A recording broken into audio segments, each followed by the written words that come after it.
Hi, the senior told me we were going to start rounds at 10:30. Do you know where she is? She just went downstairs to the ER to do a consult, but that was about 20 minutes ago, so she should be up any second. Okay. Do you guys want to gather up the charts and then I'll grab a wow and we'll be ready when she comes? Hi, sorry, I just got called down to the Emerge for a consult on a girl with abnormal movements NYD. I eyeballed her and she looks stable, so I think we can just do the full consult after, send someone down. Okay. Do you want me to take your pager so that you don't Perfect. get bothered during Thank you. rounds? Hello? Did anyone page ortho? No, not us, I don't Not think. us. Oh, sorry. So shall we start with Sally in room 41? Who has Sally? Oh, I do. Sally is a 16-month-old girl who came to us because of bronchiolitis.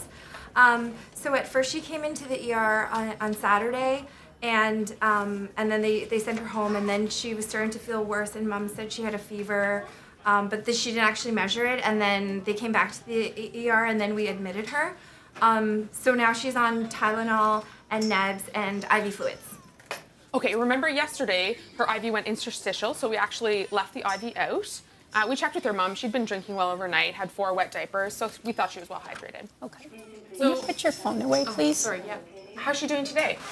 Well, Mom said she looked good, but she's here, just watch not this. eating well. Oops, sorry.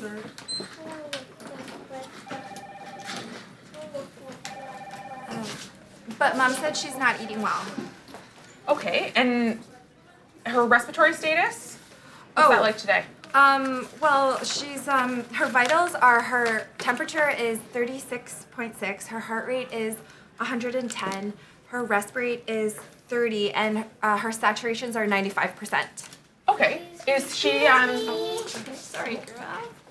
is she on oxygen? No, I don't think so. Oh, it says right here she's on 0.25 liters by nasal prongs. Okay, so essentially the same as yesterday. And how's her physical exam today? Well, Mom said she looked good today, so I didn't really touch her. Okay. Want to touch her, yeah. Okay. Are you team 2? Yes. I just looked at the orders that you wrote for the potassium bolus. It's written for it to go way too fast. I'm going to need you guys to come and rewrite that. Okay, I'll go do that. If you guys want to go ahead, I'll be right back. All right. So what you're saying is that you saw Sally today, but you didn't examine her. No, I didn't want to touch her or bother her, yeah. Okay. So how do you think we should plan then for how to manage her and how to plan for discharge when you haven't looked at her yet?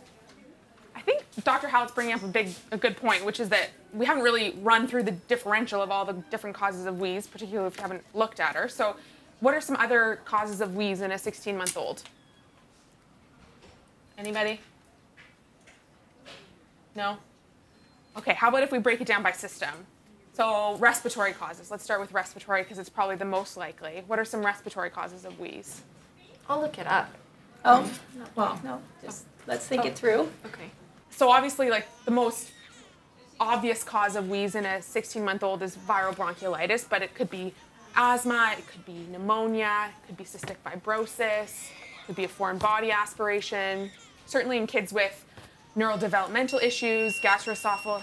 Oh, sorry guys, I paged peds infectious disease earlier for the little girl in room 5. I'm just going to take Okay. this, sorry. So gastroesophageal reflux disease can cause silent aspirations, which can manifest as wheeze. Another system is cardiac. Kids with congestive heart failure may develop pulmonary edema and wheeze. Kids with congenital heart disease can develop plastic bronchitis. Oh, here, watch out. And then, certainly in the chest, we don't want to rule out, we do need to rule out a mediastinal mass. So we want Do to you look know for. what? I also paged ID for that kid with osteo. I'm just going to be right back. I need to talk to them. Okay. Okay. Where was I? I think, what is your plan with the nebulized epinephrine? Well, I read the recent CPS statement that suggested that epinebs are really only effective for reducing hospital admission rates, and seeing as she's already in hospital, I don't think we need to continue them. Is she responding to the nebs? Well, I assessed her yesterday before and after the nebs, and there was really no improvement, so I don't think I don't think we necessarily need to keep them going. I think today we could probably try to wean her off the oxygen, and if tomorrow morning she's eating and drinking well and not requiring oxygen, we can probably discharge her home. Okay, that's Excuse me. Yes? You told me I could be discharged this morning. My ride is here and has to leave in 15 minutes. The nurse told me I had to wait for the team to come by, but I'm ready to go now. okay. Yeah, sorry about that. We're running a bit late. You're the next one we're going to see, so if you want to go in, we'll be in very shortly. Okay. All right.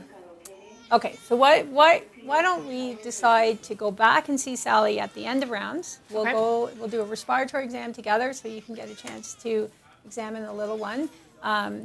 If you want to plan for discharge, anticipating she'll be off oxygen by the morning, if you do the discharge template is in your green book. If you want to take a look at it, if you have any questions, just ask one of us, okay? Okay, so shall we move along and see Nevaeh in room 39? I think that's